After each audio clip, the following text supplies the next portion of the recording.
En 2 ans, une nouvelle habitude s'est répandue comme une traînée de poudre. Son nom, le télétravail. On s'est retrouvé à la maison, derrière l'écran du laptop, à enchaîner les réunions virtuelles. Mais attention, même si ça portait le nom de virtuel, ça reste du vrai travail. Ce mode virtuel du travail qui n'est en fait pas du tout virtuel. On continue à travailler réellement, on continue à produire, on continue à apporter de la valeur ajoutée à nos clients. Et les avantages du télétravail sont évidents. Ça permet d'avoir un équilibre de vie qui est meilleur puisqu'on passe moins de temps dans les transports et plus de temps à son poste de travail, mais qu'on a également plus de temps pour soi. Il est plus confortable de travailler de chez soi au moins de temps en temps. Mais il y a aussi des inconvénients. Il y a beaucoup plus d'écrans et au-delà des petits problèmes au niveau du moral, où c'est vrai qu'on a une déshumanisation des méthodes de travail, il y a aussi toute la question des petits problèmes physiques où on a moins le temps de bouger, on a beaucoup plus de douleurs aux yeux.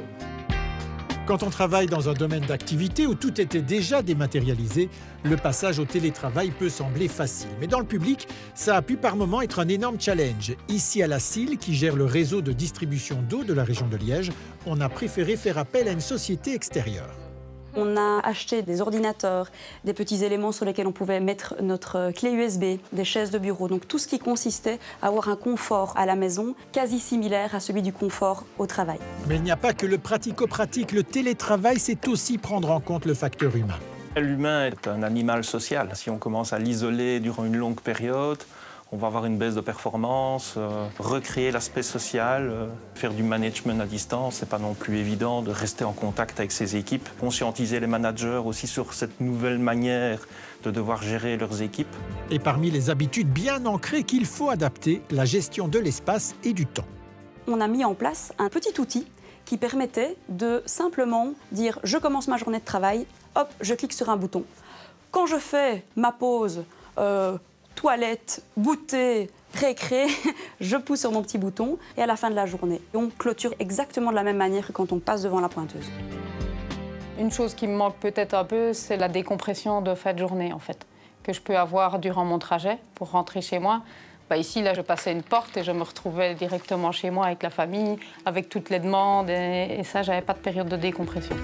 Et au centre du débat, le confort du travailleur, car il ne s'agit pas seulement de trouver un lieu plus ou moins calme où s'installer. Il faut aussi s'imposer une discipline, faite de moments de pause et se pourvoir d'un matériel confortable. Dans un premier temps, effectivement, ils avaient trouvé un coin chez eux sans avoir la bonne chaise. Après le premier confinement, il y a eu vraiment une explosion de la demande de sièges ergonomiques.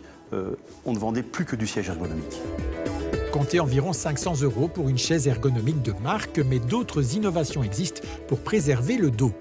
Un support écran qui va lui permettre en fait d'avoir un port de tête plus haut et de viser le centre de l'écran et pas baisser la tête, auquel cas la tête étant baissée pèse 20 fois son poids sur les vertèbres. On pourrait également opter pour le bureau assis debout.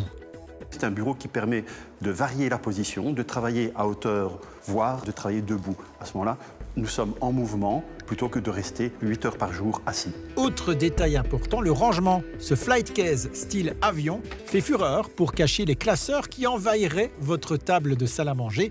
Globalement, le constat est donc plutôt positif. Personne ne pensait à pouvoir faire tout ce qu'on fait au travail à la maison.